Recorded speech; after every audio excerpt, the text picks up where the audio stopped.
Yesterday I packed a bag and left. No more lies, no more hiding from it, no more personal hurt. I stayed for too long, gave too many chances. Now I am here. Backstory. My wife of 11 years, 2 kids together, cheated on me 2 years ago. Well, technically it started before that, but I caught her 2 years ago. Our marriage was rocky by year 5. We had started growing apart. Annoyances became resentment. Resentment became anger, and we began fighting over the smallest things. It felt like we were business partners or roommates. By that time we had 1 kid and another one the way. So we tried to work things out. It didn't get better. We didn't communicate. I was busy with my career, and because she had a more flexible job, I assumed she would take care of the kids and house and her job while I focused on my career. Looking back now, that was a huge mistake. I let things fall apart. I took our relationship for granted. I took her taking care of the house and kids for granted. It doesn't excuse what she would end up doing, but I think it's healthy to be able to look back on it and learn from it for future relationships. I should have communicated. I should have helped more. Too late now. A few years later she began to change. Little things. On her phone more, started to drink a bit more, changed her grooming habits, started staying awake later. Started to get snappy at me when I asked her what she was doing. She put a password on her phone. I confronted her about my suspicions and she unloaded on me, screaming that she wasn't doing anything, and how dare I accuse her. And I must be projecting, so maybe I was the one cheating, and just on and on and on. I backed down. I bought her flowers to apologize. I became extremely introspective and realized I had been a shitty husband and partner and started to help more with the kids. The house. Turned down business meetings out of town. I tried to be present, but the reasons I suspected something was wrong in the first place didn't go away. I talked to my friends about it. I asked them their advice. They all thought she was doing something, but like good friends, they are just looking out for me, I thought. So one night I was talking to a good friend and I told him that my wife was asleep upstairs, and I would check once and for all. I took her phone and unlocked it with her thumb as she slept. My heart was racing, but there was nothing there. A few short deleted texts, some odd half messages. Scrolling down farther I get to a message from a guy named M. Looks innocent, but then I see it. Oops, sorry, didn't use the secret app. What app could he be talking about? So I started to search through her phone. It was hidden behind folders, but I found her WhatsApp. I opened it, clicked on the first message, and was greeted by a picture of my naked wife, followed by another, and a dick pic from this guy, and a video, and more. I didn't know him. I was shocked. I saw there with my heart on the floor. I cannot express how I felt in that moment, totally destroyed. I started reading. He lived in Vegas. She visited him with her 2 best friends a few months ago.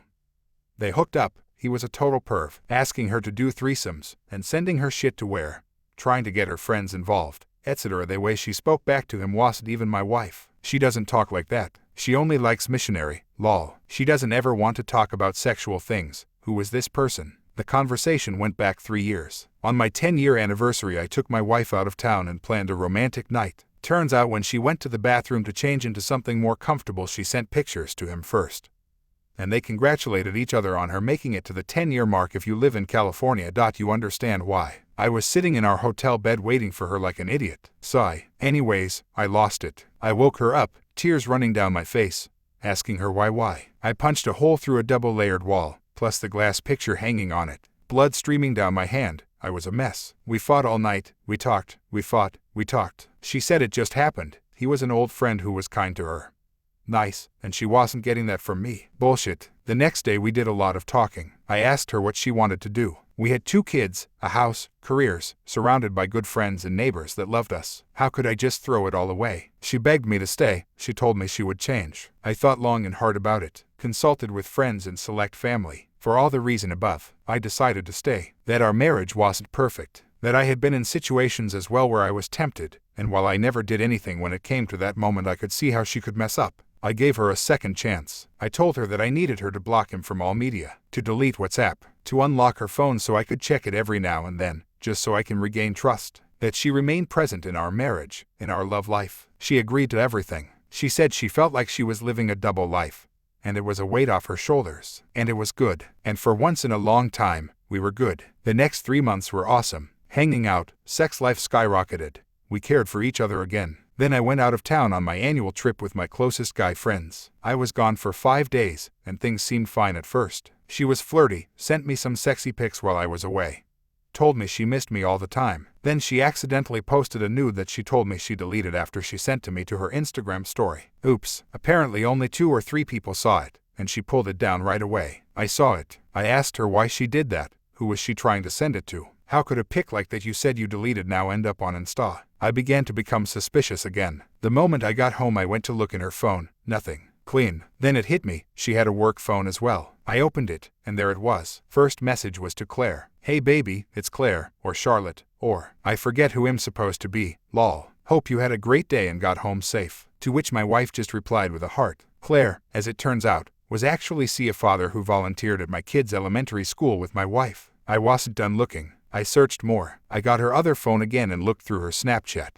She had a message received from a guy named P. I asked her about this. By this point we were yelling. That was the only message I saw on Snapchat from him was "Yes baby." Looks so good. Everything else was deleted. She said he was a personal trainer who she was sending progress photos to. Nothing more, she swore. Then I swiped up, which I guess opened saved Snapchat conversations, and it was a hell of a lot more than a personal trainer. She went ballistic on me, grabbed her phone, and slammed the door to the bedroom, telling me I was crazy. And my constant invasion of her privacy was driving her farther away from me. I was a controlling, mentally abusive asshole according to her. Over the next few days it didn't stop. The discoveries, more conversations from different guys, all inappropriate, all sexual, all flirtatious. A, C, P, J, G, M, AB, P, the list went on. She told me it was all from before our big fight, that she wasn't doing it anymore, that it was a fantasy escape, that she never did anything physical with any of these guys. She asked me to try again, that I needed to trust her, and that she was telling the truth. Again I thought long and hard about it, and this time, I stayed. Again, I gave her another chance. I told myself that I was doing it for the kids. What I told a friend was I would rather live in hell the next 10 years until my kids are out the house than miss even a single day in their lives. My kids need their dad. Again things were good. Not great, but good. We were back in a groove. Everything was better. We were getting along, not fighting. The kids loved it as well as we were all spending more time together. Then things started to revert back to the old ways. Little by little, she started again to spend more time on her phone. Before we set a no phones after 6 p.m. rule for the house. And little by little that was broken by both of us. She started to become distant again. She started to tell little white lies, and then bigger lies. I can tell when my wife is lying. I always have been able to. Drives her crazy. So I knew she was lying. I would ask her about it. She would blow up at me, freak out and yell that I'm crazy and to back off. And she isn't doing anything. I was no longer affected by her yelling. My intuition was telling me something was off again. I went crazy. I started looking through phone usage records. I would place items and draws open certain amounts to see what she was using and where she was going. I did a people lookup search of just about every number sending texts to her phone. I wasn't going to be tricked and manipulated again. I was all over her. All over it. I wasn't getting played again. But I was, and I did. It finally came to an end when I used her thumb to again unlock her phone, and again I found her WhatsApp hidden away. And again I saw messages. This time to a guy named S, who is actually a work client of mine. Those messages contained some of the graphic, leave nothing to the imagination images that would make porn stars blush. Then there was the messages again to see nothing overly graphic. A titty picture here or there. But not much else, but mainly just messages of "you deserve better than him," and "run away with me," and "let's never come back," and "I want to go camping and lay out under the stars with you." And last but not least, "I think I love you." That all happened in January. Why am I so weak? Why hadn't I left yet? Why did I give her yet another chance? I felt bad for her. I felt like she had an addiction. I felt like I could help her, and if I could, maybe she could go back to giving that attention she gives to other guys. To me, I told myself it was for the kids. I told myself it was for financial security. She swore to me that it was just fantasy. That nothing was real. It was her escape, where she can be loved and not always under my control. My rules, my interrogations. I said, but I wouldn't have to interrogate you if you didn't start doing it again. I wouldn't have to search through phone records if I wasn't being overtly lied to.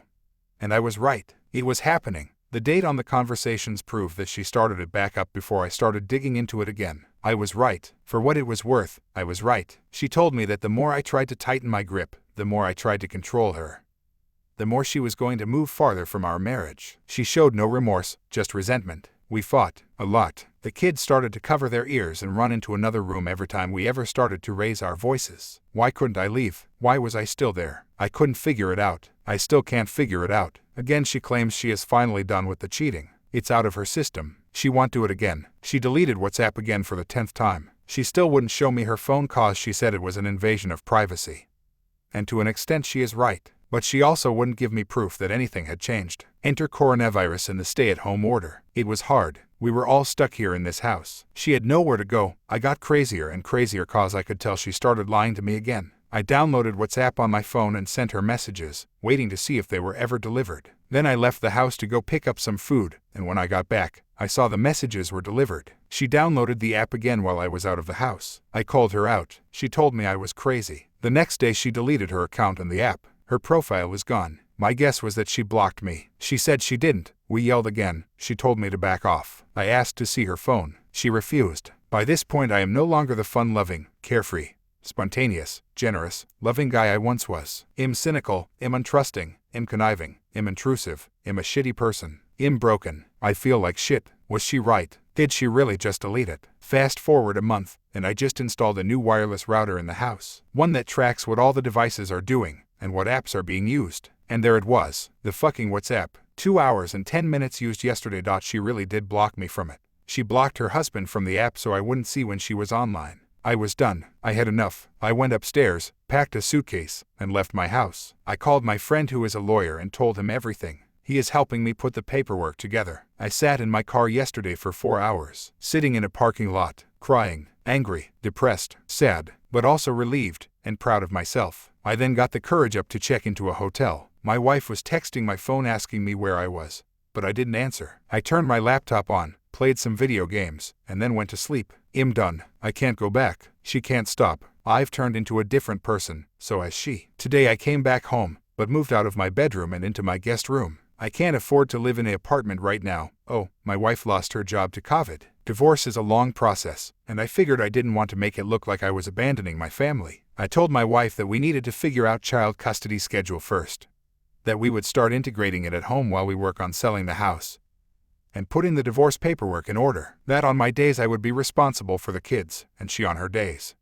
Even though we are living in the same house, it might not be perfect, but it's a start. Today I still had moments of weakness, moments of panic, moments where I wanted to run back to her and say, "Fine, let's just have an open marriage." But that never works. I'm way too crazy now to ever allow that. No, I need to keep going. 1 foot in front of the other. 1 foot in front of the other. Update: how it went from there. After learning she was a serial cheater, we cohabitated for 6 months. I slept downstairs, she was upstairs. We didn't know what we wanted to do. There was a lot of confusion. There were times we went back to each other, and times we hated each other's guts and yelled and screamed. It was always the worst when she was drinking. Those were the nights I could be certain she was texting other men still. However, I didn't get the courage to finalize my divorce. We talked to a mediation lawyer. I had paperwork drawn up, but I couldn't bring myself to sign it. I was so afraid of divorce, about what it meant to me, to my finances, kids' happiness, assets included our house, etc. I was terrified. I told myself over and over that I would rather live in this hell until my kids left the house than blow apart our family because of a decision my so was making over and over, until I couldn't. One day, she was drinking with her friends and came home fairly tipsy. I won't go into the details of the story, but I caught her again. She was texting her personal trainer, one of the guys I knew she had cheated on me with before. She told me she wasn't, and I caught her. She then blew up at me, called me spineless, said that I would never file for divorce because I would never be able to fuck a girl hotter than her again in my life. All types of other nasty things. And then it hit me. I was so calm. I had reached a point I couldn't come back from. I walked into my office, pulled up the divorce contract, DocuSigned it, and calmly hit send. I walked back into the kitchen where my ex was standing and told her I just filed for divorce. I then went back into my office and felt relief. Earlier that month I was talking to a coworker about my situation. He had just filed for divorce himself and went through a bit of a nasty battle over child custody, for which he ended up getting 100%. His analogy for my situation really hit home for me and helped. I will say it here in case it helps someone else in the same situation. The way I felt before I filed for divorce, knowing she was cheating, knowing what I should, but not finding the strength to actually do it, was like standing on a ladder. I'm on a ladder, and the ground is covered in fog. I can't see the ground. I know I'm on the bottom step. I know the ground is right under me, but I can't see it, and it's too scary to just step off. Until I did, and the ground was right where it was supposed to be, and it was easy and effortless, and now I am safely off the ladder and able to move in any direction I want. I described the feeling in the weeks after as immediate relief. For years I felt like I was up against a cliff, with my toes hanging over the edge, and the weight of everything pushing and pushing me to jump. But I couldn't, I wouldn't, until finally the weight of everything was too much, and I took a step. And it turns out, free falling feels a hell of a lot better. and the landing was soft and comfortable. Skip to now. I know my situation here will be different than most. I got out really well. I kept the house, she moved out. I owe her half the equity for which I am making payment to her for the next 5 years. And if in 5 years I can't afford to pay her portion off, I will sell the house and pay her. It's a lot of money. $million plus house. We split custody 50/50. She waived her right to alimony. I also make significantly more than her. I am paying a bit more in child support than I owe according to the state of California calculator. I am also paying for things like sports, camps, etc. We are finalizing the rest of the divorce through a mediator. And things have been amicable so far, fingers crossed. As for everything else, I tried online dating and found instant success. It was nice to talk to people again who actually care, to date, and then go out again. Everything was different. Everything was better. I got a huge shot of confidence that had been completely shattered in years prior. It feels really good. My finances have stabilized. My relationship with my kids is better. Quality of quantity. Also, she was wrong. Now, I still have bad moments. I still have moments where I'm confused, hurt, scared, but they are getting few and farther between. I'm on a much better path, and feel optimistic for the first time in a long time. To the person still reading this, that might have been in my shoes, you deserve better. The ground isn't far, step off the ladder.